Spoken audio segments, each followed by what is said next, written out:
Okay students, बिस्मिल्लाहिर्रहमानिर्रहीम। आज का जो हमारा नेक्स्ट लेक्चर है उसमें हम चैप्टर यूनिट नंबर 4 जो है उसका एक्सरसाइज आज हम करेंगे, लेक्चर नंबर 27। आज हम यूनिट नंबर 4 का एक्सरसाइज हम करेंगे। फर्स्ट क्वेश्चन जो है ए, fill in the blanks, fill in the blanks. So the first blank is dry air contain almost -% of nitrogen. So 78% of nitrogen, यानी एयर में तकरीबन 78% नाइट्रोजन मौजूद है। The next one is second, ozone layer filter dash from sunlight. So ozone layer, जैसा कि हमने पढ़ा था, ये हमारा टॉपिक था प्रीवियस लेक्चर में, हमने इसे ब्रीफली डिस्कस किया था कि ozone layer filter the UV rays.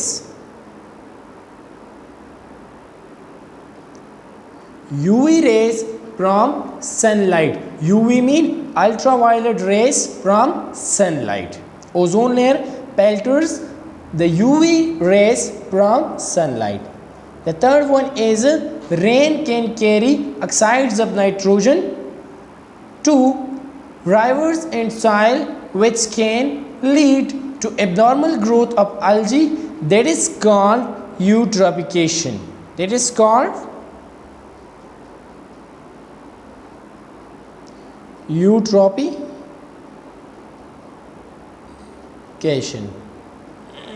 हमने पढ़ा था कि जब ऑक्साइड्स ऑफ नाइट्रोजन राइवर में चले जाते हैं तो उस वजह से राइवर में अलजी का एबनॉर्मल ग्रोथ शुरू हो जाता है, जिसे हम, या एबनॉर्मल अलजी जो है, एबनॉर्मल ग्रोथ ऑफ अलजी की वो प्रोड्यूस हो जाती है, जिसे हम कहते हैं eutrophication.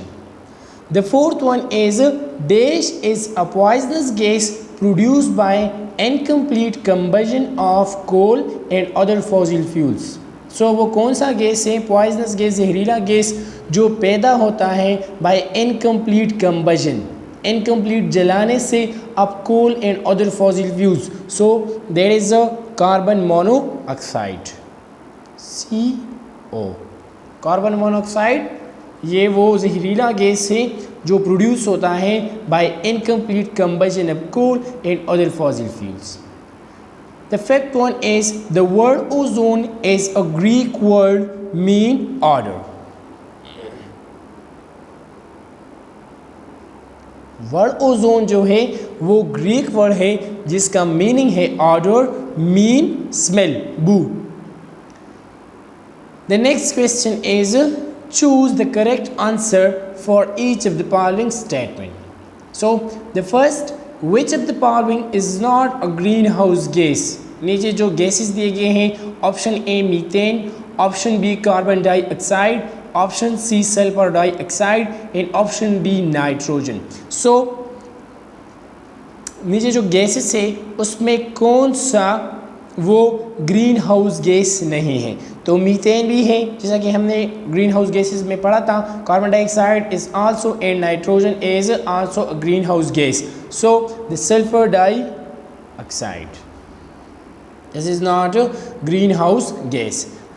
The second one is the main reason for increase in the amount of carbon dioxide in air is option A plantation, option B deforestation, option C recycling and option D using the chlorofluorocarbons. So the main reason for increase, main वजह क्या है for increase in the amount of carbon dioxide, जिसकी वजह से carbon dioxide की मिकदार ज़्यादा हो जाती है इन एयर, हवा में, वो मेन वजह क्या है? So the main reason is option B deforestation. Deforestation को हमने पढ़ा था कि द कटिंग और रिमूविंग ऑफ ट्रीज़, यानी प्लांट्स का कट करना, उसे हम क्या कहते हैं? डिफॉरेस्टेशन। सो डिफॉरेस्टेशन की वजह से एयर में कार्बन डाइऑक्साइड का अमाउंट इंक्रीज होता है।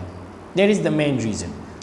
Third one is the phenomena which does not lead the global warming. The phenomena which does not lead to global warming, greenhouse effect. वो कौन सा phenomena है which does not lead the global warming? So the first one is green house effect. Green house effect की वजह से भी global warming काज हो सकता है. ओजोन डिप्लीशन की वजह से भी chlorofluorocarbons. And the next one is photosynthesis. So the correct option is photosynthesis. Photosynthesis does not lead to the global warming. The fourth one is ultraviolet radiation. Ultraviolet radiations from sun that reach the earth cause skin cancer. Ultraviolet radiations from the sun that reach the earth cause option A respiratory disorder, option B typhoid fever, option C skin cancer, and option D bronchitis. So the option C is correct option. They can cause skin cancer. The ultraviolet radiation can cause skin cancer. Fifth, the source of all of the following pollutants is vehicle exhaust except carbon. Option A carbon monoxide, option B carbon dioxide, option C chlorofluorocarbons, and option D nitrogen oxides. So the source of all of the following pollutants is vehicle exhaust. यानी नीचे जो pollutants दिए गए हैं उसका जो ज़रिया है, जो सोर्स है, वो है व्हीकल एग्जॉस्ट. मीन व्हीकल से जो गैसेस एमिट होते हैं वो उनका सोर्स है. एक्सेप्ट सिर्फ अलावा एक के जो है क्लोरोफ्लोरोकार्बन्स. मोस्टली क्लोरोफ्लोरोकार्बन्स जो है वो पैदा होता है फ्रॉम रेफ्रिजरेटर्स. जब रेफ्रिजरेटर्स या एयर कंडीशनर्स उसे कोई लीक हो जाती है तो उससे क्लोरोफ्लोरोकार्बन्स गैस जो है वो प्रोड्यूस हो सकता है. The question C give short answer of the following.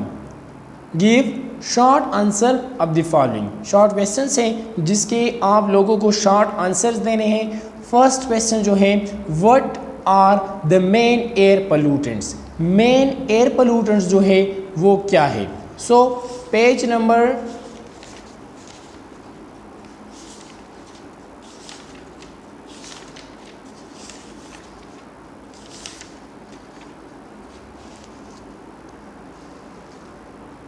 Page number 40 पर जो air pollutants and their resources, जो मेन रिसोर्सेज है कार्बन मोनोऑक्साइड यहाँ से लेके carbon monoxide, sulphur dioxide, oxides of nitrogen, chlorofluorocarbon etcetera are the main air pollutants. यहाँ तक answer number first जो है carbon monoxide, sulphur dioxide, oxides of nitrogen, chlorofluorocarbon etcetera are the main air pollutants. ये हमारे साथ main air pollutants हैं. Question number second जो है name two green house gases. Why they are called green house gases, briefly explain. So हमने green house effect जो था वो स्टडी किया था. Green house gases.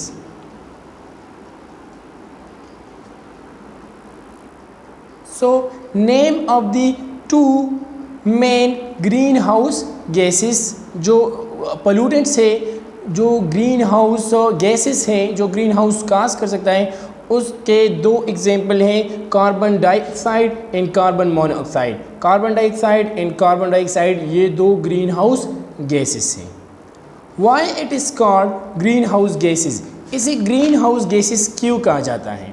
सो ये आंसर यहाँ पर है page number 44. The gases involved in green house effect are called green house gases. Mean carbon dioxide और कार्बन मोनोऑक्साइड को ग्रीन हाउस गैसेस इसीलिए कहते हैं बिकॉज दीज गैसेस इन्वॉल्व, इसकी जगह आप लिख सकते हैं these gases involved in green house effect. तो इसीलिए हम इसे कहते हैं green house gases. Question number third, how can we conserve our resources. हम अपने रिसोर्सेज को किस तरह कंजर्व कर सकते हैं. So the answer is on page 50. We can conserve our resources through indirectly through human population control and reduce pollution. Resource can be conserved. यहाँ से लेके यहाँ तक resource can be conserved indirectly through human population control and reducing pollution. indirectly हम अपनी resources को conserve कर सकते हैं through ह्यूमन पॉपुलेशन कंट्रोल. अगर हम ह्यूमन पॉपुलेशन को कंट्रोल करें उसी वजह से क्या होगा, उसकी नीड्स, जो पॉपुलेशन की नीड्स हैं वो कम होंगी, जिसकी वजह से हम अपनी रिसोर्सेज को कंजर्व कर सकते हैं. एंड रिड्यूसिंग पोल्यूशन, पोल्यूशन की वजह से जो रिसोर्सेज हैं वो फिर ज़ाया नहीं होंगी. जो वाटर है, जो फॉर एग्जांपल वाटर पोल्यूशन की वजह से बहुत से वाटर की जो हायर क्वांटिटी है वो ज़ाया हो जाती है. And directly through conserving natural resources, अगर हम नेचुरल रिसोर्सेज को कंजर्व करें तो हम अपने रिसोर्सेज को कंजर्व कर सकते हैं. This is the answer of question number 3. Short question 4. What are the source of chlorofluorocarbons? Chlorofluorocarbons के रिसोर्सेज क्या है? सो CFCs के जो रिसोर्सेज हैं वो हैं, ये इस्तेमाल कहाँ पर होता है? एरोसोल, जो रिसोर्सेज है जिससे वो एमिट होता है, aerosol sprays as a cooling agent and refrigerator, air conditioner and foam packing. यहाँ से ये इसके रिसोर्सेज हैं. The resources of chlorofluorocarbon is refrigerators, air conditioners and foam packing. These are the resources of chlorofluorocarbons. Short question fact. Define deforestation and its effects. Deforestation को define करना है और इसके effects जो है वो क्या है. So deforestation को हमने पढ़ा था पेज नंबर 48. पेज 48 पर डिफोरेस्टेशन हम किसे कहते हैं? Deforestation refers to the cutting and removal of forest for human use. यानी डिफोरेस्टेशन को हम डिफाइन कर सकते हैं कि रेफर्स टू द कटिंग और removal of forest for human use. जब हम फॉरेस्ट को रिमूव करते हैं, कट करते हैं फॉर ह्यूमन यूज़, इसे हम कहते हैं deforestation. What are the effects of deforestation? Deforestation के इफ़ेक्ट्स जो है वो क्या क्या हैं? So they can cause problems. इसको जो इफ़ेक्ट्स हैं, air pollution, green house effect, destroying habitat for wild life, global warming and increasing sea level, soil erosion, less rain and sea animal dying. ये जो है ये इफ़ेक्ट्स है जो cause होते हैं due to deforestation.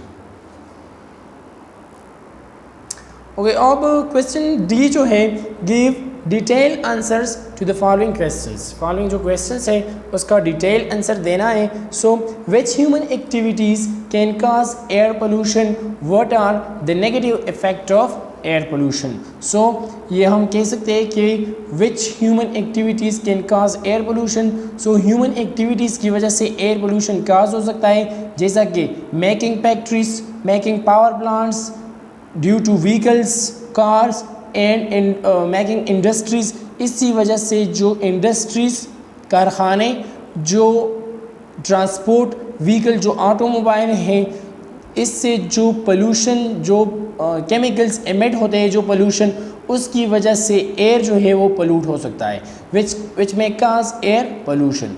First number question का जो लॉन्ग क्वेश्चन, उसका second part, what are the negative effects of air pollution?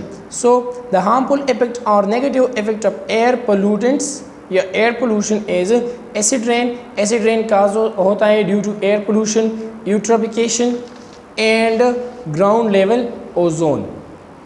ये जो है लॉन्ग क्वेश्चन है, उसका सेकंड पार्ट का जो आंसर है वो है पेज 42 पर. acid rain, eutrophication and ground level ozone.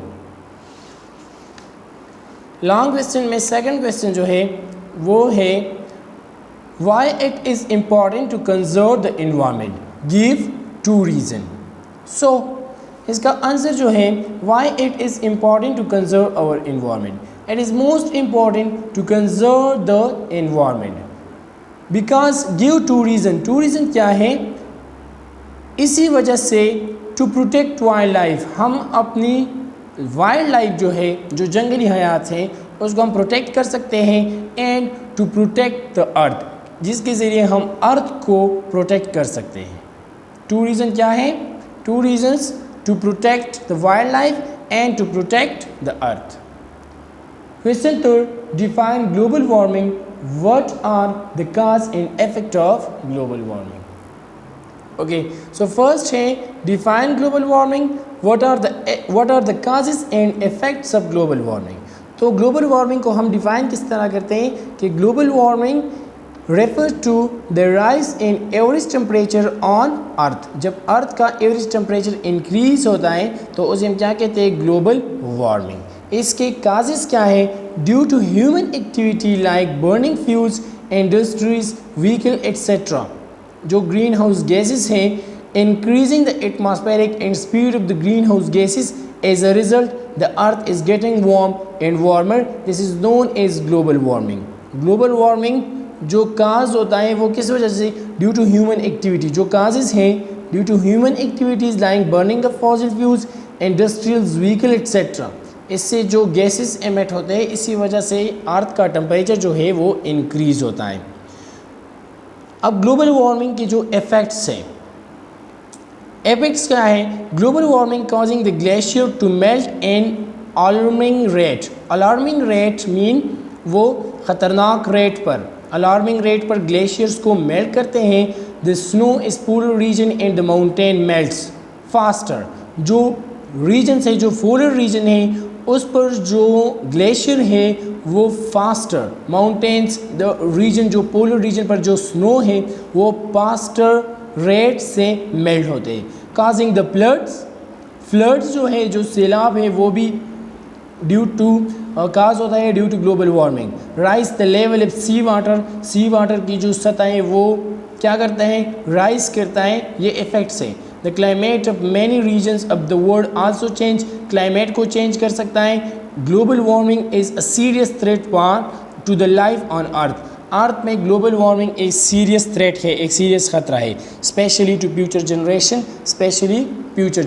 के लिए. ये थे इफेक्ट्स. तो ये ग्लोबल वार्मिंग की डिफिनीशन, काजेस एंड इफेक्ट्स. ये था हमारा आज का एक्सरसाइज चैप्टर नंबर 4. इंशाल्लाह कल से हम अपना नया chapter unit number 5 chemical reactions, जो केमिस्ट्री पोर्शन है जनरल साइंस 8 क्लास का, वो इंशाल्लाह हम अपने अगले क्लास में, अपने अगले लेक्चर में स्टार्ट करेंगे. Unit number 5 chemical reaction. That's enough for today. Thank you.